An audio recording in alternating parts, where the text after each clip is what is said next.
네, 하나님께서 우리에게 주신 말씀 마가복음 7장 24절부터 7장 37절까지입니다.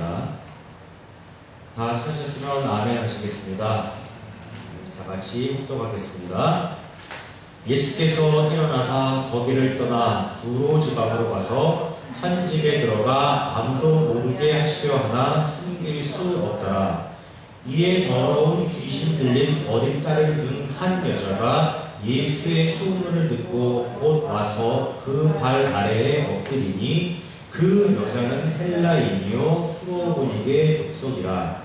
자기 딸에게서 귀신 쫓아내 주시기를 간구하거늘 예수께서 이르시되 자녀로 먼저 배불리 먹게 할지니 자녀의 떡을 취하여 개들에게 던지니 마땅치 아니하니라. 여자가 대답하여 이르되 주여 울소이다마는 산 아래 개들도 아이들이 먹던 부스러기를 먹나이다. 예수께서 이르시되 이 말을 하였으니 돌아가라. 귀신이 내 딸에게서 나갔느니라 하시매 여자가 집에 돌아가 본즉 아이가 침상에 누웠고 귀신이 나갔더라. 예수께서 다시 두로 지방에서 나와 시돈을 지나고 데가볼리 지방을 통과하여 갈릴리 호수에 이르시매 사람들이 귀먹고 말 더듬는 자를 데리고 예수께 나와 안수하여 주시기를 간구하거늘 예수께서 그 사람을 따로 데리고 무리를 떠나사 손가락을 그의 양 귀에 놓고 침을 뱉어 그의 혀에 손을 대시며 하늘을 우러러 탄식하시며 그에게 이르시되 에바다 하시니 이는 열리라는 뜻이라. 그의 귀가 열리고 혀가 맺힌 것이 곧 풀려 말이 분명하여졌더라. 예수께서 그들에게 경고하사 아무에게도 이르지 말라 하시되 경고하실수록 그들이 더욱 널리 전파하니 사람들이 심히 놀라 그가 모든 것을 잘하였도다. 못 듣는 사람도 듣게 하고 말 못하는 사람도 말하게 한다 하니라.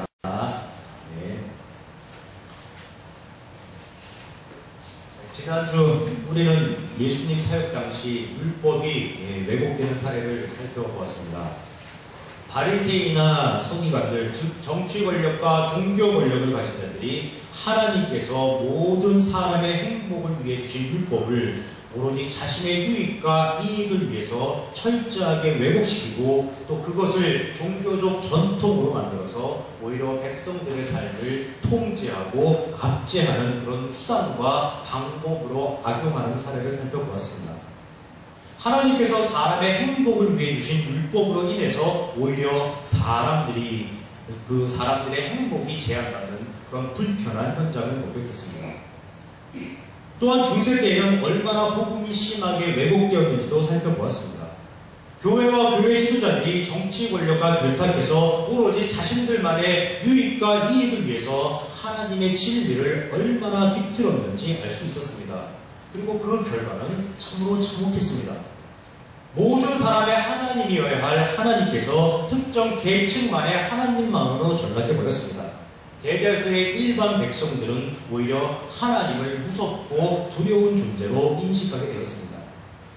하나님으로 인해서 기쁘고 즐겁고 행복해야 할 사람의 삶이 오히려 하나님으로 인해서 불편하고 불안하고 불행한 삶으로 변해버렸습니다. 보호하시고 인도하시는 하나님이 아니라 감시하시고 감찰하시는 하나님이 되어버렸습니다. 하나님을 신뢰하고 의지하면서 살아간다는 것이 오히려 삶의 장애가 되어버렸습니다. 그리고 안타깝게도 그 왜곡된 복음과 뒤틀려진 진리가 오늘날까지도 우리의 신앙생활은 물론 일상의 삶까지에도 큰 영향을 미치고 있다는 사실을 확인할 수 있었습니다. 예, 그렇습니다.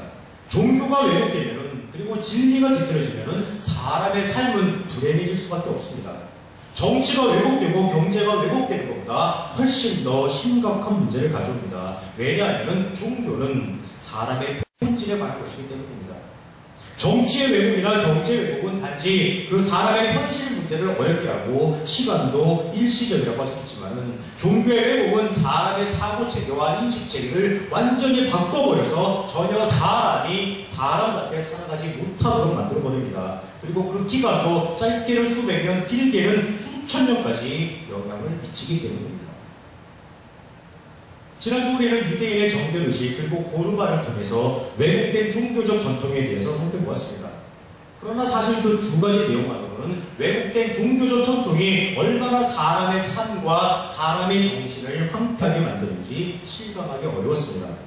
왜곡된 종교적 전통이 얼마나 사람의 삶을 불행하게 만드는지 그 인과관계를 파악하는 데에는 분명히 한계가 있었습니다.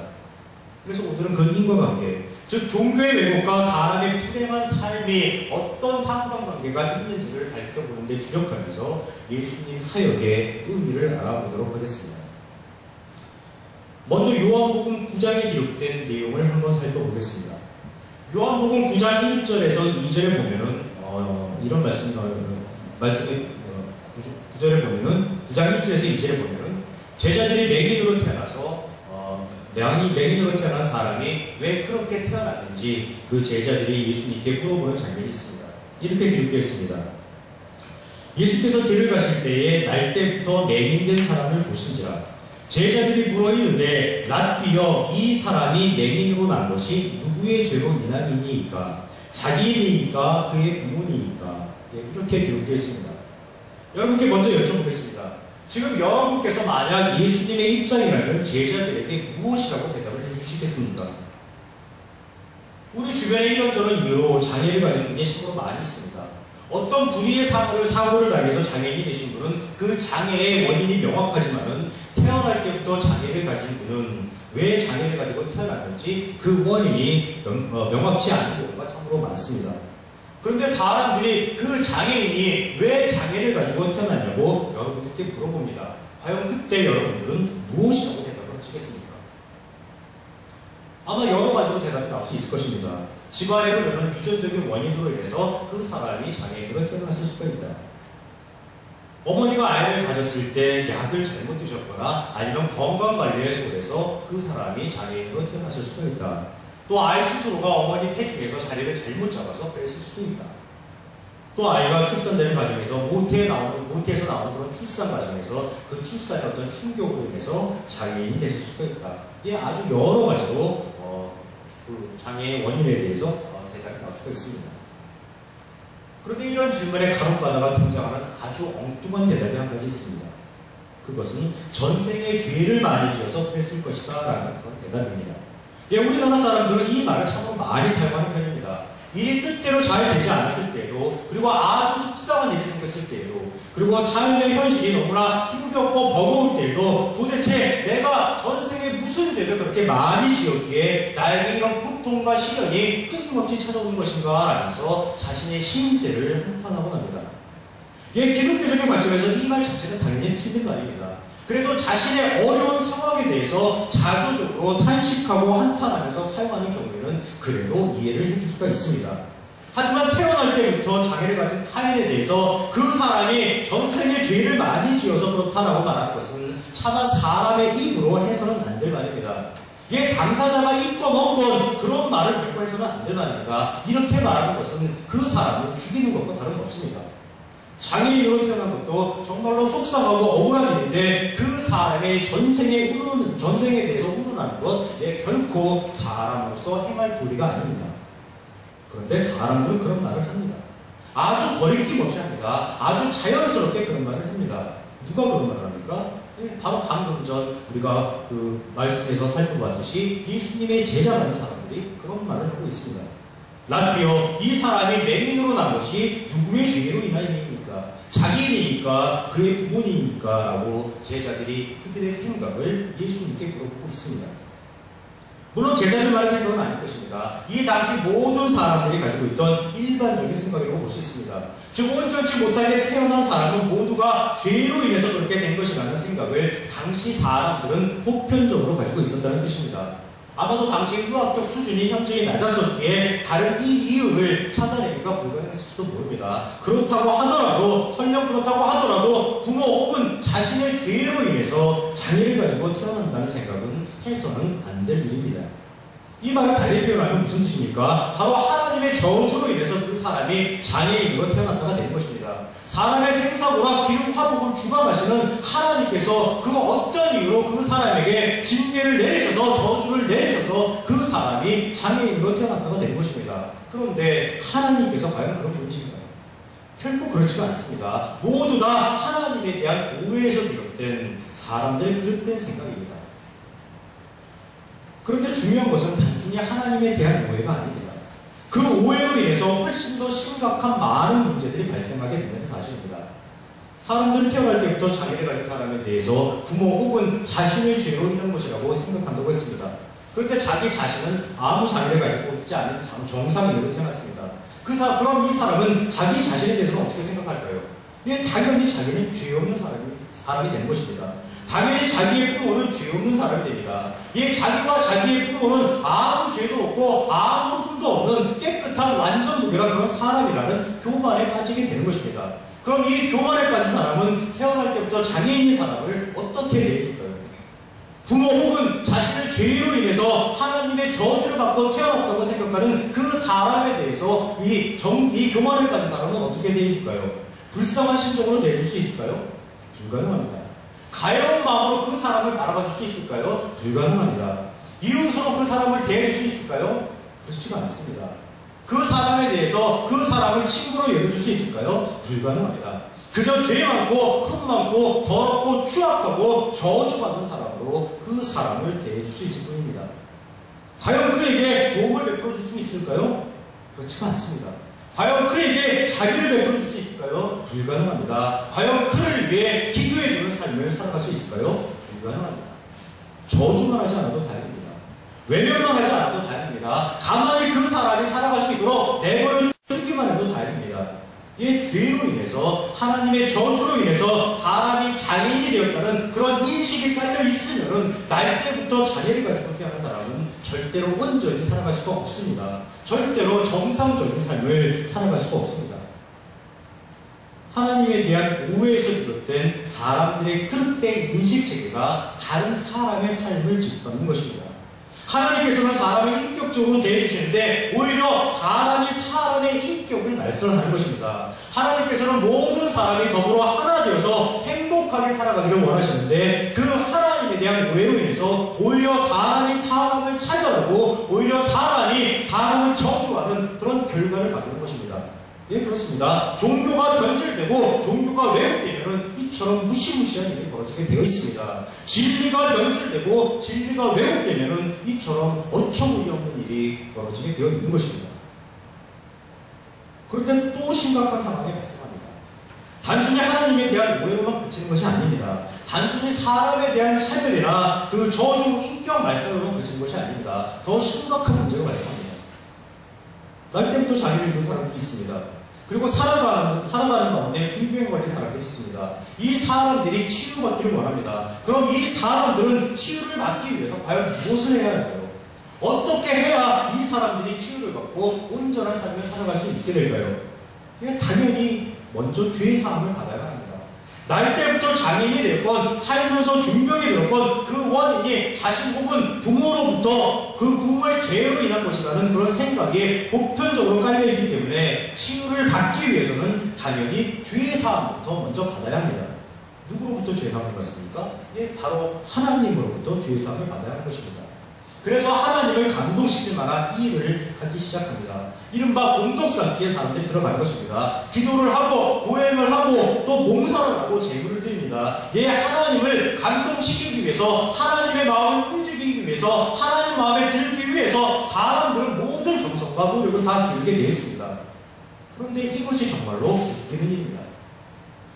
하나님께서 그 사람이 장애를 가지고 태어나도록 한 것이 아닌데도 하나님께서 그 사람에게 궁병을 준 것이 아닌데도 불구하고 사람들은 하나님께서 징계하셔서 진노하셔서 저주하셔서 그런 것이라고 생각을 하고 그 진노와 징계와 저주로부터 도움을 받게 해달라고 하나님께 매달리고 하나님께 떼쓰는 것입니다.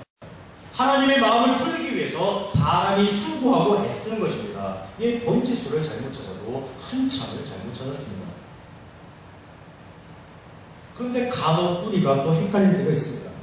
이런 사람들의 기도와 간구에 응답하시는 하나님을 종종 만나기 때문입니다.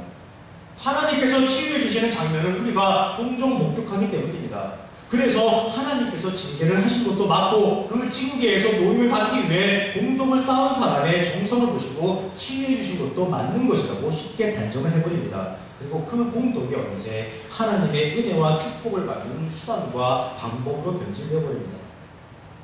그러나 하나님께서 그 사람을 치유해 주셨다고 해서 하나님께서 그 사람에게 진노, 징계, 저주를 내린 당사자임을 인정하는 것이 결코 아닙니다. 그리고 그 진노, 징계, 저주에서 해방되기 위해 그 사람이 정성 들여 쌓은 공덕을 보시고 마음이 흡족해져서 그 사람을 치유해 주신 것도 결코 아닙니다. 그냥 그 사람이 불쌍해서 하나님께서 치유해 주신 것입니다. 그냥 그 사람이 가여워서 하나님께서 치유해 주신 것입니다. 그냥 그 사람을 도와주기 위해서 하나님께서 치유해 주신 것입니다. 우리는 그것을 무엇이라고 부릅니까? 우리는 그것을 바로 은혜라고 부르는 것입니다. 예, 하나님께서는 번제수를 잘못 찾아왔어도 은혜를 베풀어 주시는 분이십니다. 그 사람이 아무런 공덕을 쌓지 않았어도 그 사람을 위해서 은혜를 베풀어 주시는 분이십니다. 그 사람의 아무 자격과 조건이 없어도 그 사람을 위해서 은혜를 베풀어 주시는 그런 하나님이십니다. 언제나 거저, 언제나 공짜로 아무 자격과 조건을 논하지 않고 은혜가 필요한 사람에게 은혜를 베풀어 주시는 분이십니다. 왜 그렇습니까? 그래야만 사람이 살아갈 수 있기 때문입니다. 그래야만 사람이 사람답게 온전한 삶을 살아갈 수 있기 때문입니다. 하나님마저 외면해버리면은, 하나님마저 돌아서버리면은, 하나님마저 그 사람을 보여주시지 않으면은 그 사람이 살아갈 수 없기에 하나님께서 은혜를 베풀어 주시는 것입니다. 그런데 이런 하나님을 사람들은 변질시킵니다. 바리새인, 서기관, 제사장 등 정치 권력과 종교 권력을 가진 자들이 하나님을 변질시킵니다. 사람이 쌓은 기도와 사람의 그 정성에 응답하는 그런 하나님으로 변질시켜버립니다. 그래야만 자신들에게 유익과 이익이 돌아오기 때문입니다. 사람들이 하나님으로부터 죄사함을 받기 위해서는 성전에 나와 기도를 하고 고행을 하고 봉사를 하고 재물을 바쳐야만 자신들에게 도움이 되기 때문입니다. 자신들의 정치 권력과 종교 권력을 온전히 유지할 수 있고 경제적인 부도 향유할 수 있기 때문입니다. 장애를 가진 사람, 중병에 걸린 사람, 하루하루 먹고 살아가기도 힘든 사람이 대부분일 것입니다. 그런데 이런 사람을 등치며 살아가는 그런 존재가 되는 것입니다. 우리는 마가복음 설교를 통해서 예수님께서 행하셨던 많은 이적을 목격할 수 있었습니다. 귀신 들린 자에게서 귀신을 내쫓아 주셨고, 나병 환자와 중풍병자를 치료해 주시는 그런 장면도 목격할 수 있었고, 심지어 죽었던 자도 살려주시는 예수님을 만날 수 있었습니다. 그러나 그때마다 그 이적의 현장에서 또 한 무리의 사람들을 만날 수 있었습니다. 바로 바리새인과 서기관들입니다. 예수님을 24시간 감시하면서 예수님의 치유 사역에 대해서 사사건건 시비를 걸고 불평 불만을 쏟아내는 바리새인과 서기관들을 만날 수 있었습니다. 그런데 왜 이들은 예수님을 그렇게 감시하고 예수님의 사역을 그렇게 못마땅하게 생각하고 온갖 방해를, 그 방해 공작을 일삼는 것일까요? 예수님께서 행하시는 이적이 어떤 이적인지 궁금해서였을까요? 하나님의 아들이라는 자가 과연 어떤 존재인지 확인해보기 위해서였을까요? 많은 사람들이 예수님을 따르는 것에 대해서 두려움을 느꼈기 때문이었을까요? 예, 물론 그것들도 분명한 이유가 될 수 있습니다. 그러나 그것은 표면적인 이유에 불과합니다. 바리새인과 서기관들이 예수님의 사역에 대해서 마땅치 않게 생각하고 불만을 갖는 직접적인 이유는 예수님의 존재가 자신들의 유익과 이익 달성에 방해가 되기 때문입니다. 조금 전 사람들이 하나님으로부터 죄사함을 받고 치유를 받기 위해서는 기도를 하고 고행을 하고 봉사를 하고 제물을 바쳐야 한다고 말씀드렸습니다. 그것이 바리새인과 서기관들에 의해서 만들어진 왜곡된 종교적 전통이고, 이 전통의 최대 수혜자는 역시 바리새인과 서기관들입니다. 즉, 이 전통이 온전히 지켜져야만 자신들의 유익과 자신들의 이익, 자신들의 권력을 온전히 유지해 나갈 수가 있습니다. 그런데 예수님께서는 아무나 막 고쳐주십니다. 사람이 아무런 공덕을 행하지도 않았는데도 예수님은 고쳐주십니다. 아무런 자격과 조건이 없는데도 예수님께서는 아무나 막 고쳐주십니다. 거저 공짜로 아무 조건 없이 그 누구에게나 치유의 은혜를 베풀어 주시는 것입니다.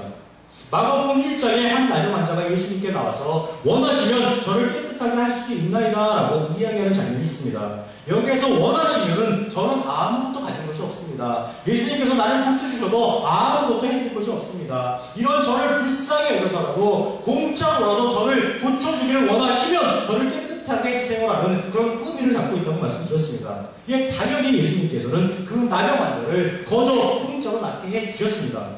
바리새인과 서기관들이 가장 두려워하는 것이 바로 이것입니다.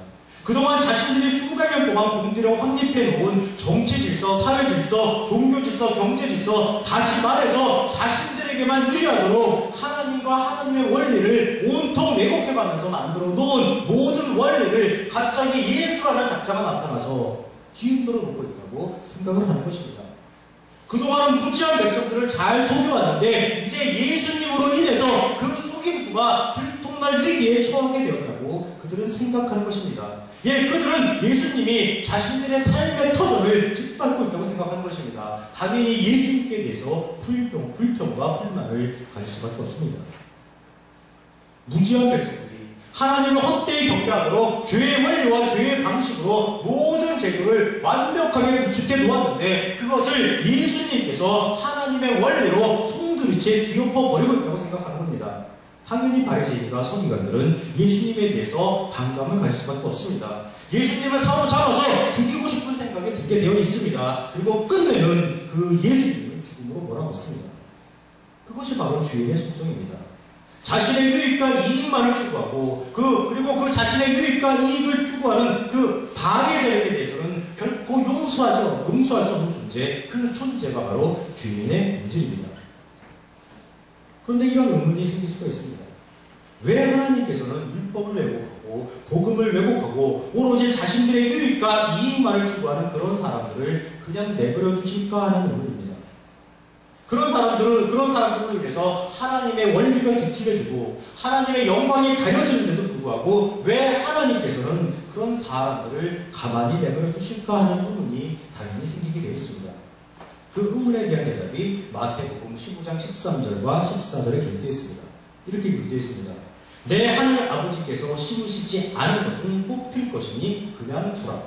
그들은 맹인이 되어 맹인을 인도하는 자다. 만일 맹인이 맹인을 인도하면 둘이 다 구멍에 빠지리라 라고 그렇게 기록하고 있습니다. 예수님께서는 그냥 투라라고 말씀하셨습니다. 예수님께서 그냥 투라라고 말씀하시는 이유는 예수님이 힘이 없어서가 아닙니다. 예수님의 능력이 없어서가 아닙니다. 예수님께서 어떤 책임을 회피하시는 것도 아닙니다. 예수님께서는 이미 모든 것의 끝을 다 알고 계시기에 그냥 투라라고 말씀을 하시는 것입니다. 그 끝이 무엇입니까? 그 끝이 내 하늘 아버지께서 심지 않은 것은 뽑힐 것이니입니다.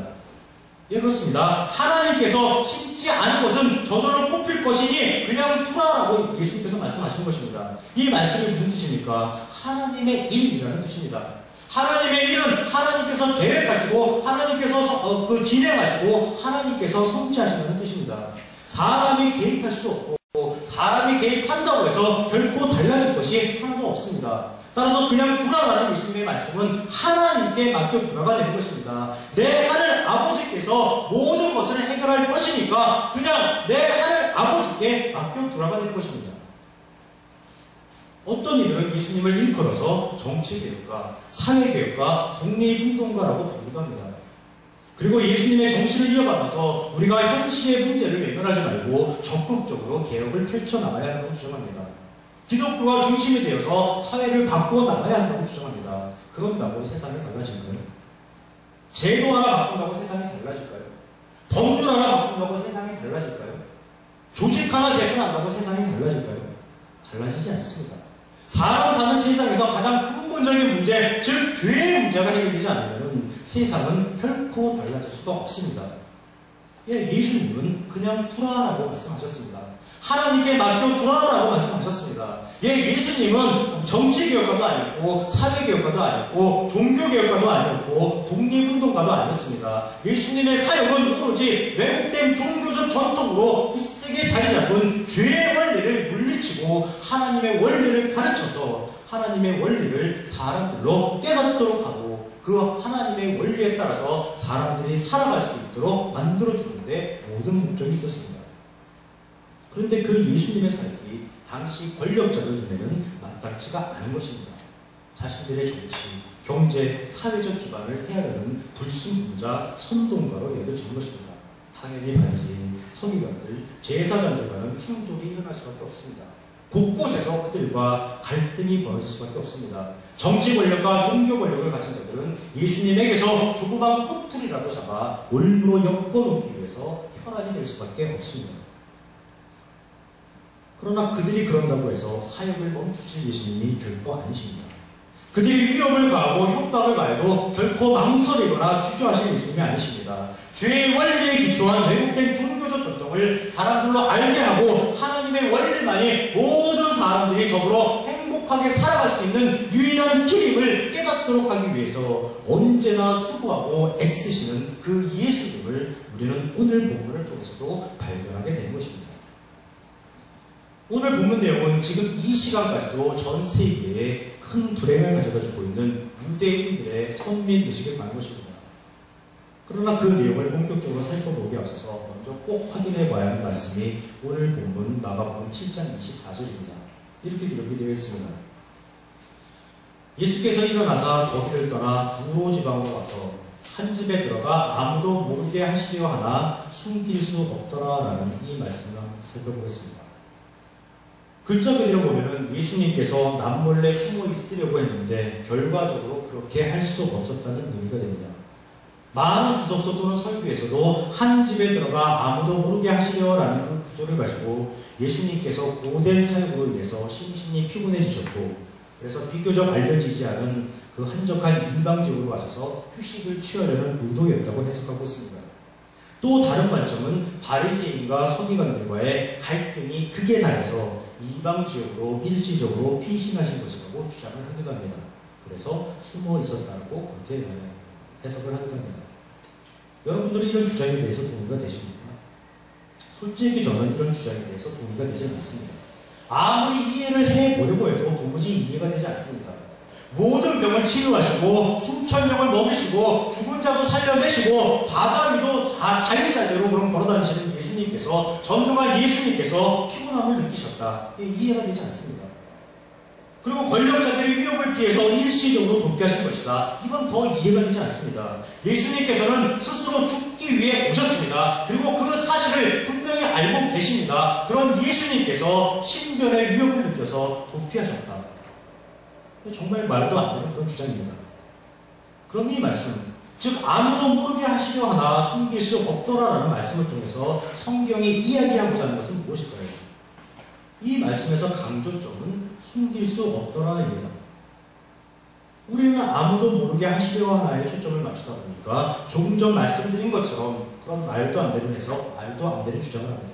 그러나 숨길 수 없더라에 초점을 맞추면 완전히 다른 해석이 나옵니다. 즉 이 말씀을 통해서 성경이 전하고자 하는 의도는 예수님께서 숨을 수 없을 정도로 수많은 사람들이 예수님께 나아왔다는 것을 강조하는 것입니다. 일부러 숨으려고 해도 도저히 숨을 곳이 없을 정도로 수많은 사람들이 예수님을 찾아왔다는 것을 강조해주고 있는 표현입니다. 유대 지역뿐만 아니라 이방 지역의 그 모든 사람들에게까지도 예수님에 관한 소문이 널리 퍼졌고 여러 가지 문제를 지니고 있는 이방인들이 수많은 이방인들이 예수님의 도움을 받기 위해서 간절한 그런 마음을 품고 예수님을 찾아 나섰다는 것을 강조해주는 표현입니다.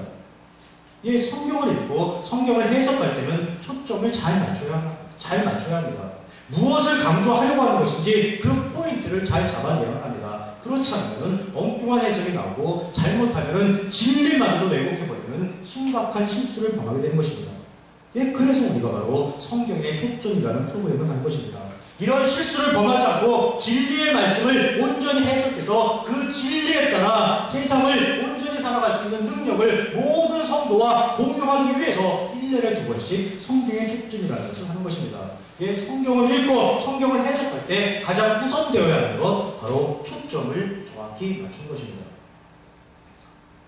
조금 전 살펴보았던 마가복음 7장 24절 휴식을 위해서 피신을 위해서 이방 지역으로 예수님께서 가셨다는 것을 말하고자 하는 것이 아닙니다. 예수님께서는 분명한 목적을 가지고 이방 지역을 방문하셨는데 수많은 사람들이 예수님 앞으로 나아왔다는 것을 강조하는 표현입니다. 예, 휴식, 피신 그런 건 절대로 아닙니다. 그럼 예수님의 그 분명한 목적은 과연 무엇일까요?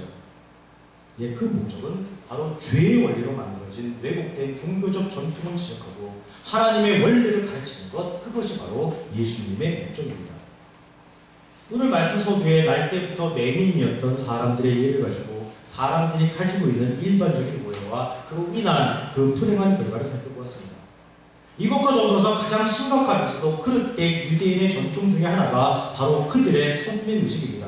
즉 자신들은 하나님으로부터 특별하게 선택받은 위대한 백성이라는 의식이 유대인들의 마음속에 뿌리 깊게 박혀 있습니다. 당연히 스스로에 대해서는 자만과 교만이 싹틀 수밖에 없습니다. 그리고 이방인에 대해서는 차별과 경멸이 생겨날 수밖에 없습니다. 이런 유대인의 사고방식을 엿볼 수 있는 장면이 성경에 아주 많이 있습니다. 오늘은 그 중에서도 두 가지만 살펴보겠습니다. 우리가 이미 살펴본 적이 있습니다만은 마가복음 6장 11절에 이런 말씀이 기록되어 있습니다. 어느 곳에서든지 너희를 영접하지 아니하고 너희 말을 듣지도 아니하거든 거기서 나갈 때에 발 아래 먼지를 떨어버려 그들에게 증거를 삼으라라는 그런 말씀이 기록되어 있습니다. 이 말씀은 예수님께서 제자들을 세성으로 파송하실 때 비유적으로 하신 말씀이었습니다. 당시 유대인들이 이방 지역으로 방문했다가 유대 지역으로 넘어올 때 이방 지역에서 묻었던 그 더러움을 털어내는 그런 그릇된 풍습을 꼬집으면서 하신 말씀이었습니다. 예, 이 말씀을 통해서 우리는 유대인들이 이방인들뿐만 아니라 심지어 이방인들이 사는 지역마저도 더러운 곳으로 여기는 잘못된 의식, 그릇된 전통에 사로잡혀 있다는 것을 충분히 유추할 수 있습니다. 또 요한복음 4장에 보면은 예수님께서 사마리아 여자와 말씀하시는 장면이 있습니다.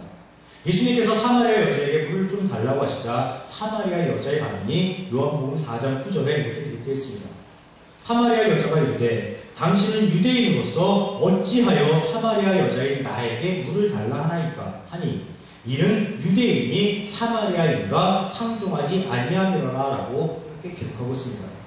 유대인들은 이방인들을 열등한 족속, 더러운 족속으로 규정하고 그들에 대해서 차별과 경멸을 서슴지 않았다는 것을 우리는 이 말씀을 통해 생각해낼 수 있습니다. 그런데 이게 과연 말이 되는 일인가요? 지난주에도 말씀드렸지만은 사람을 포함해서 천지 창조 때 하나님께서 지으신 모든 것은 완전하고 흠없고 깨끗했습니다. 당연히 이방인들이 사는 이방 지역도 하나님께서 지으신 것입니다. 흠없고 깨끗하고 온전합니다. 따라서 이방인이나 이방 지역을 더럽게 여기는 유대인들의 이 전통은 분명히 잘못된 것입니다. 하나님의 창조 원리를 정면으로 거부하고 하나님의 창조 원리에 정면으로 도전하는 것과 전혀 다르지 않습니다. 또한 유대인 스스로에 대해서도 오해를 하고 있습니다. 하나님께서 천지를 지으실 때 완벽히 사람으로 인해서 깨졌습니다. 모든 사람이 죄인된 것입니다. 그래서 하나님께서 그 죄인된 사람을 구원하기 위해 이스라엘 민족, 즉 유대 민족을 샘플로 선택해서 구원의 역사를 펼쳐나가십니다. 예, 이스라엘 민족은 샘플에 불과합니다. 죄인의 대표일 뿐입니다. 예, 그런데 이스라엘은 이스라엘 유대 민족은 자신들이 특별해서 뽑힌 것이라고 생각을 합니다. 자신들이 특별해서 하나님의 은혜를 받아 하나님으로부터 택함받은 그런 족속, 하나님의 백성이라고 오해를 하고 있는 것입니다.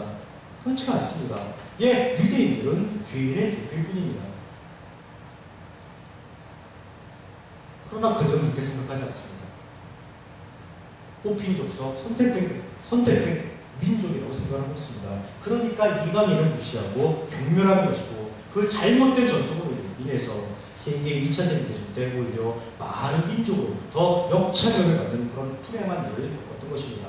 그리고 그들의 잘못된 역사관이 오늘 이 시간까지도 중동 분쟁으로 이어지고 있는 것입니다. 예, 이 모든 것들 바로 유대인들 스스로가 자초한 일임에 틀림이 없습니다.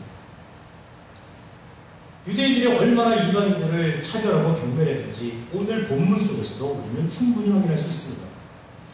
헬라인으로서 수로보니게 족속에 속한 한 여자가 자기 딸에게서 더러운 귀신을 쫓아내 주시기를 예수님께 찾아와서 간구합니다. 그때 예수님께서 하신 말씀이 7장 27절입니다. 자녀로 먼저 배불리 먹게 할지니 자녀의 떡을 취하여 개들에게 던짐이 마땅치 아니하니라입니다. 이 말씀은 예수님께서 비유로 하신 말씀입니다. 여기서 자녀는 유대 백성들을 의미하고 개들은 이방인들을 의미합니다. 따라서 예수님께서 하신 이 말씀을 들어보면 나는 나의 자녀가 되는 유대인들을 먼저 배불리 먹여야만 한다. 그들을 배불리 먹이기 전에는 그들의 귀한 양식을 개와 같은 이방인들에게는 결코 나눠줄 수 없다. 그것은 옳은 일이 아니다. 이렇게 되는 것입니다. 아주 냉정하고 아주 섬뜩한 예수님의 말씀입니다. 이 표현으로 보자면 예수님도 인종차별주의자임이 분명하고 민족차별주의자임이 확실합니다. 그런데 과연 이 말이 예수님의 진심일까요? 이 말이 정말로 자신의 딸에게서 귀신을 쫓아내달라고 간구하는 여인을 향해서 그 이방 여자를 향해서 예수님께서 진심으로 하신 말씀일까요? 만약 그 말이 진심이라면 여러분께서는 예수님을 믿을 수 있겠습니까? 예수님의 이 말씀은 결코 진심이 아닙니다. 천지만물의 창조주이시며 주인이신 예수님께서 결코 그런 말씀을 하실 분이 아니라는 사실입니다.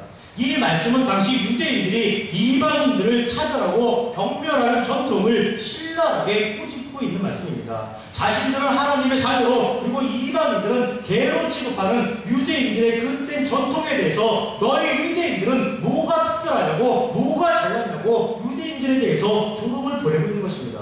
그 증거가 마가복음 7장 28절로 30절입니다. 28절에서 주여 올소이다마는 상아의 개들도 아이들이 먹던 부스러기를 먹나이다 라고 여자가 대답을 합니다. 여자 역시 이스라엘 민족을 비꼬고 있다는 것을 느끼셔야만 합니다. 예수님께서는 자녀라고 말씀하셨는데 여자는 아이들이라고 비틀고 있습니다. 이게 무슨 뜻입니까? 예, 우리는 개가 맞습니다. 우리는 이방 민족 개가 맞습니다. 예, 인정합니다. 그렇다고 유대인들이 더 나은 것도 아닙니다. 아이들의 정치 수준과 다른 게 하나도 없는 존재, 아이들처럼 유치 찬란한 존재, 그들이 바로 유대인이 아니고 무엇입니까? 라고 그 이방 여자가 예수님 앞에서 유대인들을 조롱하고 있는 것입니다. 그리고 당신이 유대인들의 진정한 주인이라면 아이들이 먹고 남긴 것을 개가 먹듯이 우리도 부양하고 우리도 책임져 달라는 겁니다. 진정한 주인으로서의 역할을 다 해달라고 예수님께 요구하는 것입니다. 자신의 생각을 당당하게 예수님 앞에서 전하고 있고 소원하는 것을 예수님 앞에서 당당하게 요구하고 있습니다. 이 여자의 이야기에 대한 예수님의 반응이 29절. 이 말을 하였으니 돌아가라. 귀신이 내 딸에게서 나갔느니라입니다. 예, 내 말이 옳다는 것입니다. 이방 여자의 그 말이 옳다는 것입니다. 그리고 너의 소원대로 그 이방 여자의 소원대로 그렇게 해주겠다는 것입니다. 그리고 그 결과가 30절 여자가 집에 돌아가 본즉 아이가 침상에 누웠고 귀신이 나갔더라 합니다. 예, 예수님께서는 이방 여자의 딸을 고쳐주셨습니다. 왜냐하면 예수님께서는 유대인의 하나님이 아니라 모든 이의 하나님이시기 때문입니다.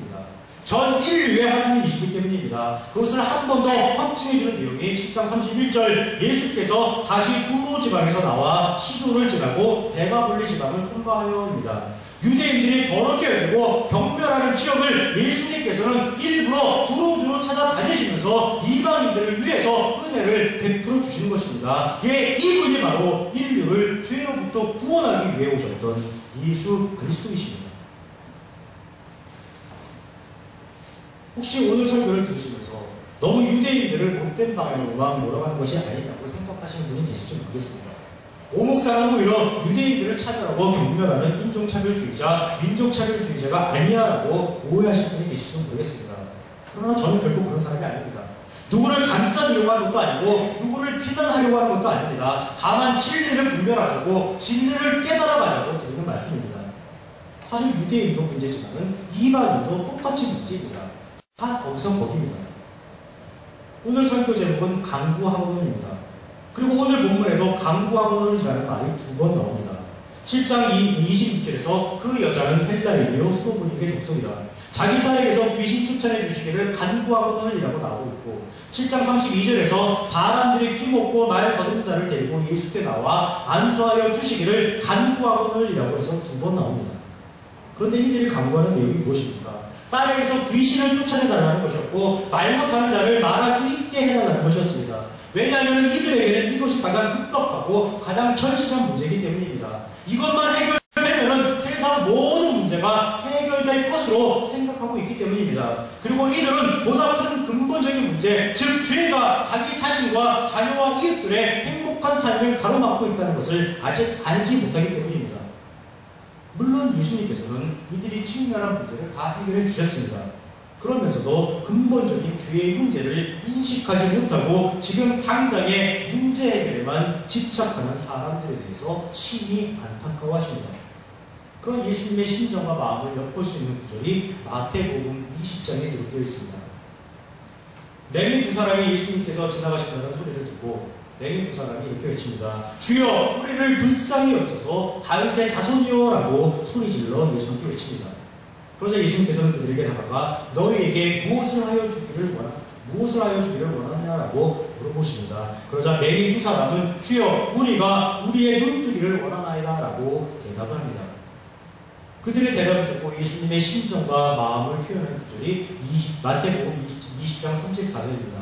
예수께서 불쌍히 여기사 그들의 눈을 만지시니 곧 보게 되어 그들이 예수를 따르니라 합니다.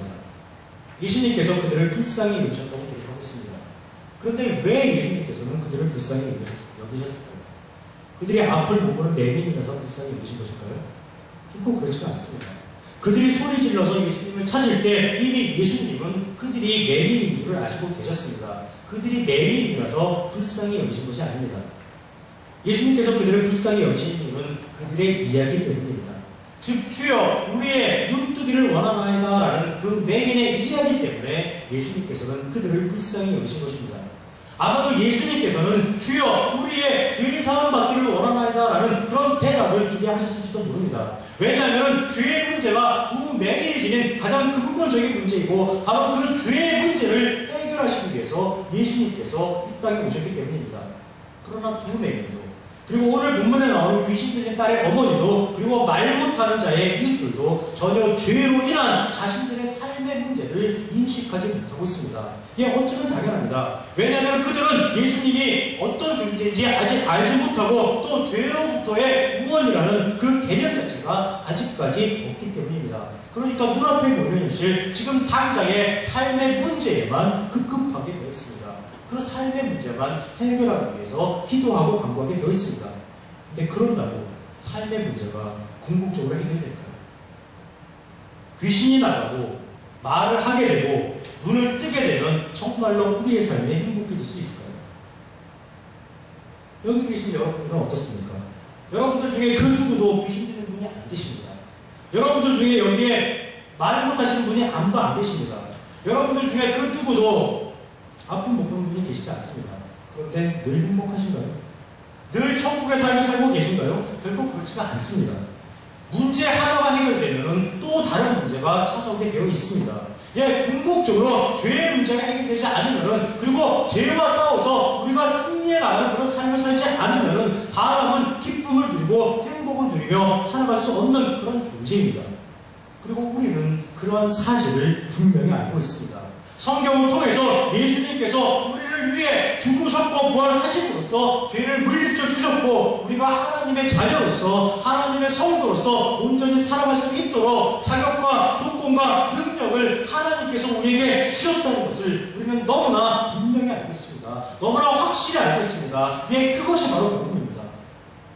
그런데 과연 기독교 성도 중에 얼마나 많은 성도들이 온전히 복음을 이해하고 있고 그 복음을 자신의 삶 속에 적용하면서 살아가고 있을까요? 그렇게 많지가 않은 것 같습니다. 오늘 보면 7장 34절에 보면 이렇게 되어 있습니다. 하늘을 우러러 탄식하시며 그에게 이르시되 에바다 하시니 이는 열리라 라는 뜻이라라고 이렇게 기록하고 있습니다. 예수님께서는 에바다라고 소리 지르셨습니다. 열리라라고 그렇게 말씀하셨습니다. 그래서 귀가 열리고 혀가 맺힌 것이 곧 풀렸습니다. 그런데 예수님께서 에바다 하실 때 과연 귀가 열리라고 말씀을 하신 것일까요? 혀만 풀리라고 말씀하신 것일까요? 결코 그렇지가 않습니다. 마태복음 11장 12절에 보면은 천국은 침노를 당하니 침노하는 자는 빼앗느니라 라는 그런 말씀이 되어 있습니다. 천국은 침노를 당하니 침노하는 자는 빼앗느니라. 이 말씀이 무슨 뜻입니까? 천국은 누구나 침노해서 누구나 그 천국을 소유할 수 있도록 활짝 열려져 있다는 것입니다. 천국은 누구나 쉽게 들어갈 수 있고 누구나 쉽게 들어갈 수 있도록 문을 활짝 예수님께서 하나님께서 열어놓았다는 것입니다. 그런데 사람들은 눈을 뜨게 해요. 말을 하게 귀신을 쫓아내달라고 에바다 에바다 소리를 지릅니다. 정작 예수님께서 열어놓은 천국의 그 활짝 열어놓은 그 천국의 문은 전혀 인식하지 못하고 있는 것입니다. 우리 주변에 에바다교회라는 이름의 교회가 제법 있습니다. 이런 이름을 쓰는 교회의 특징은 기도에 힘을 많이 쏟는다는 것입니다. 하나님을 향해서 간구하는데 참으로 많은 정성과 노력을 기울입니다. 그런데 그 기도의 내용이 늘 그 간구의 내용이 언제나 한결같습니다. 물질의 문을 열어주시옵소서, 건강의 문을 열어주시옵소서, 자유의 문을 열어주시옵고 성공의 문을 열어주시옵소서, 만사 형통할 수 있도록 축복의 문을 열어주시옵소서, 온통 열어주시옵소서, 온통 에바다입니다. 그런데 이런 기도는 성도가 하는 기도가 아닙니다. 이런 기도는 하나님의 자녀, 하나님의 백성이 하는 그런 기도, 그런 간구가 아닙니다. 왜냐하면 성도는 이미 그 차원을 넘어선 존재이기 때문입니다. 하나님으로 인해서 세상 그 무엇과도 견줄 수 없는, 예수님으로 인해서 그 무엇과도 바꿀 수 없는 구원이라는 그런 은혜를 받은 존재이기 때문입니다. 죄로부터 노임을 받았고 이제는 그 죄와 싸워서 당당히 승리할 수 있는 자격과 조건과 능력을 갖춘 자들이 되었기 때문입니다. 천국을 소유한 그런 자들, 성도가 되었기 때문입니다.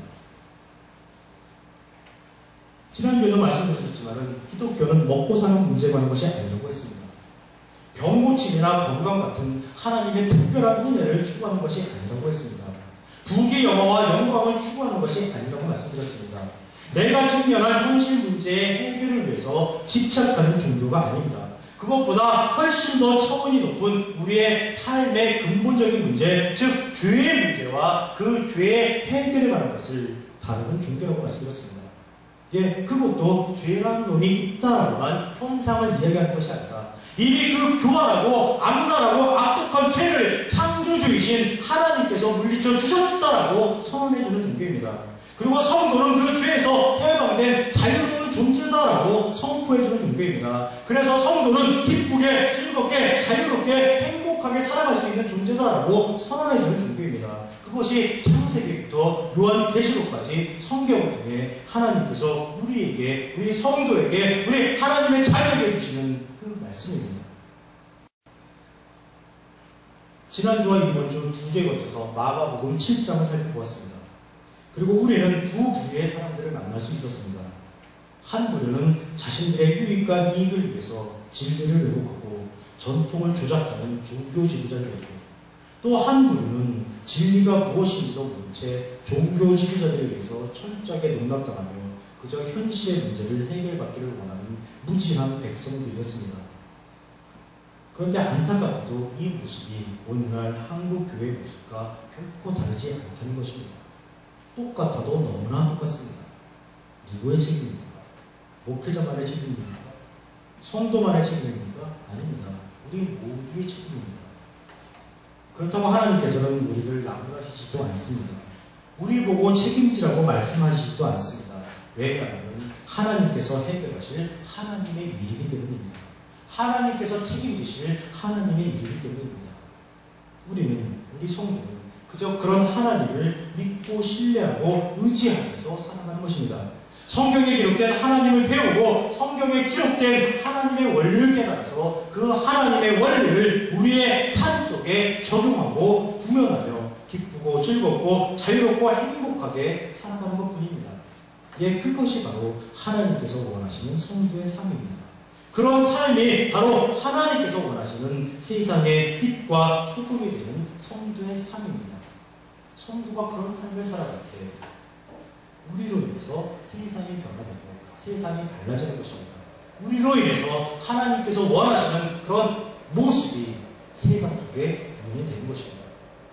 그런 삶 살아나가시는 우리 단을 통로 되시는 주님으로 축원합니다.